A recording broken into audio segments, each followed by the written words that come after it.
दादी के हाथों का जादू और खुशबू से महकता घर, माँ की मुस्कुराहट और खाने की सुगंध। MDH गरम मसाला, क्योंकि हर रिश्ता है स्वाद से जुड़ा। और भारत के फार्मा सेक्टर ने दुनिया में अपनी धाक जमा दी है। मोदी सरकार की PLI और PM BJP जैसी स्कीम ने फार्मा सेक्टर को जबरदस्त बूस्ट दिया है। इसी का नतीजा है कि सेक्टर की ग्रोथ लगातार 10% के ऊपर बनी हुई। ये रिपोर्ट देखिए।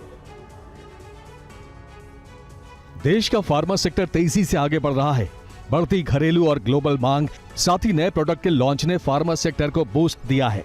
सरकार की PLI स्कीम से भी फार्मा सेक्टर की ग्रोथ को तेजी मिली है।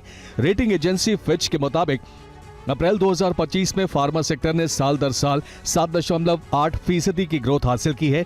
भारत यूनिसेफ की वैक्सीन जरूरत का 55 से 60% पूरी करता है।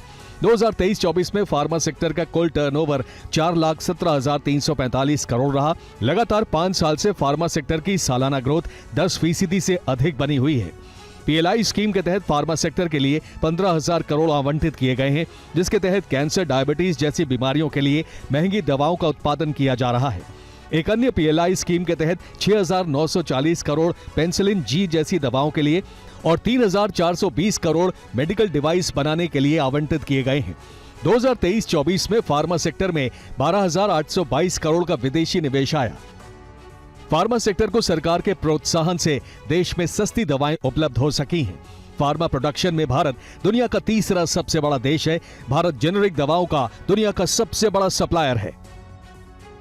दादी के हाथों का जादू और खुशबू से महकता घर, माँ की मुस्कुराहट और खाने की सुगंध। MDH गरम मसाला, क्योंकि हर रिश्ता है स्वाद से जुड़ा।